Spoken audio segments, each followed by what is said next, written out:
The United States Constitution states that a census shall be taken every 10 years. Thus far in our country, we have had 23 censuses taken. We do not have to travel to the town of our birth, as Joseph did in our scripture today. Instead, we are each mailed a census form to each household. If you do not turn in the first census form, they will mail you a second one. If you do not turn in the second census form, they will come door to door to take your information.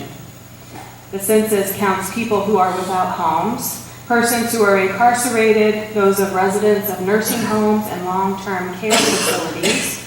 The census data directly affects how federal and state funding is allocated to communities for neighborhood improvements, for public health and education, for transportation, and much more.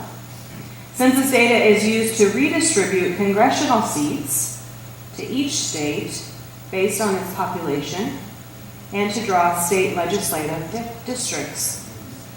I noticed today in our text that Mary was not required to go to the town of her birth to be registered. She was engaged to be married to Joseph and so would forevermore be counted with him and his family under his name. This got me to thinking about myself and how I was counted in the census. In 2010, during the last census, I was living in Rochester, Minnesota with my former partner. At that time, the National Gay and Lesbian Task Force started a movement during the taking of the census that was called Queer the Census. We sent off to them and received in the mail a large pink sticker.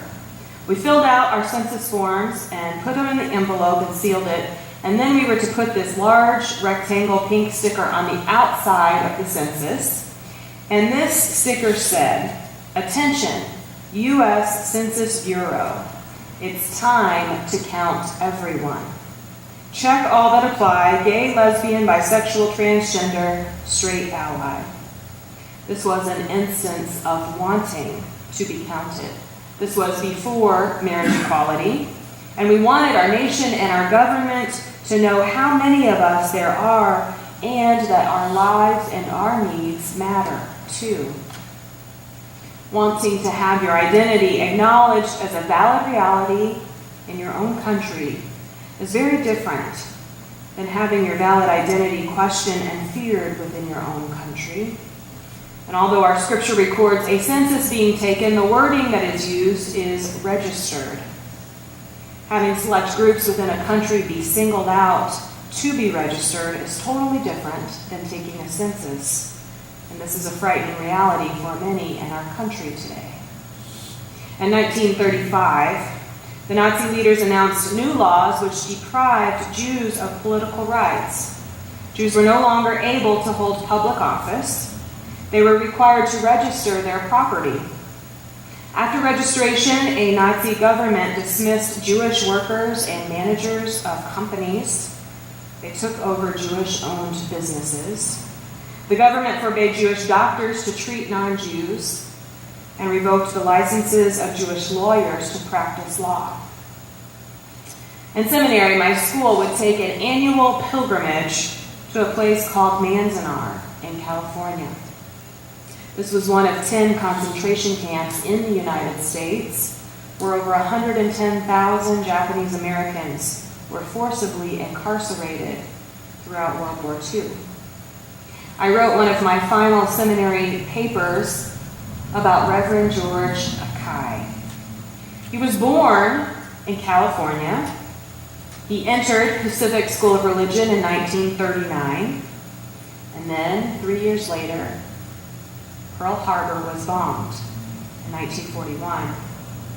He very soon married his sweetheart and fellow seminary student so that they would not be separated in case of an evacuation of Japanese Americans. And 2 days before he graduated from seminary, they were evacuated from their homes and eventually placed in concentration camps for the duration of the war. This is the fear that our Muslim and immigrant brothers and sisters live with day in and day out. What do we do and where do we go when we feel fear like this? Our Advent theme for this Sunday is refuge. Refuge is the condition of being safe or sheltered from pursuit, danger, or trouble. Sometimes refuge is found in a place or with certain people. Some Jews found refuge during the Holocaust in neighboring countries, or with friends or strangers in their attics or in their basements. They sought a safe place to reside when no place seemed safe. The Nazis required certain prisoners to wear a badge of a triangle for identification. Gay male prisoners had to wear a downward-pointing pink triangle on their jacket. Jews wore 2 yellow triangles superimposed as a yellow star. And then pink and yellow triangles could be combined if a prisoner was deemed to be gay and Jewish. Originally intended as a badge of shame, the pink triangle has been reclaimed and inverted, turned upside down as the Nazi usage, and now is seen as a symbol of gay pride. So when I was in college and coming out, I knew which professors were a safe space or a refuge that I could go to because they had a pink or rainbow triangle on their office door. In the 1980s, a religious and political campaign called the Sanctuary Movement began in the United States, which provided a safe haven for Central American refugees fleeing civil conflict. That word refugee is directly taken from the word for refuge.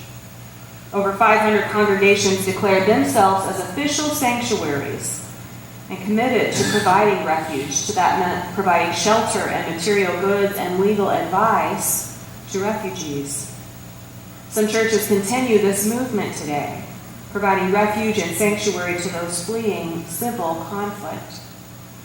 But sometimes refuge is not found in a place, but in an activity. We heard in our contemporary reading, our first reading today, Michael Jordan finds refuge in the game of basketball. He says it's his place of comfort and peace, a relationship that has evolved over time.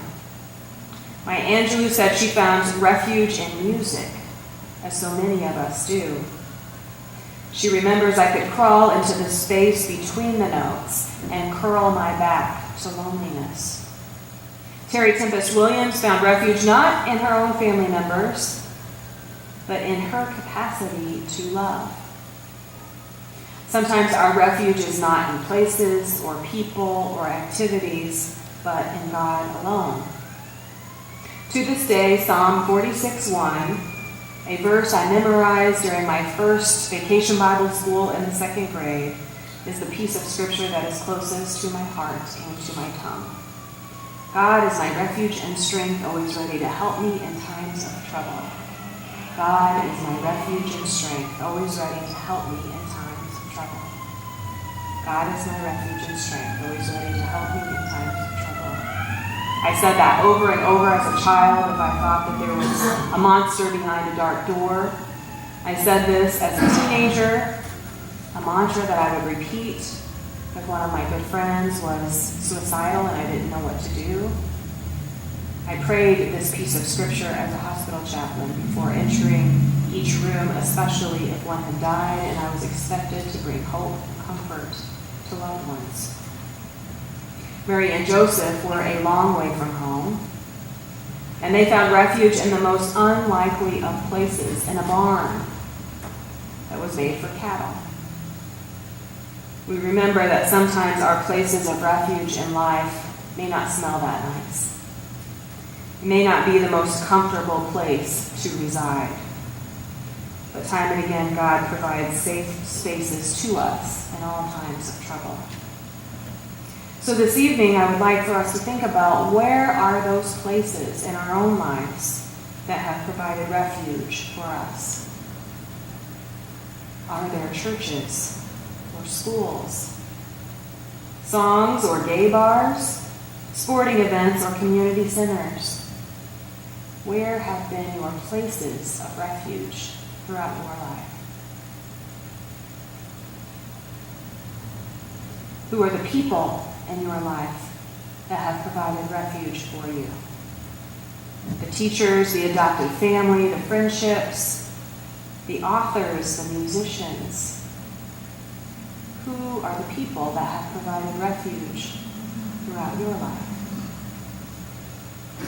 But probably the most important question we can ask ourselves during Advent is, how can we provide refuge for those who are in need around us? So let us take our own count, our own census, and make sure not to leave anyone out. And may the Spirit be at work among us to provide refuge for others. May it be so.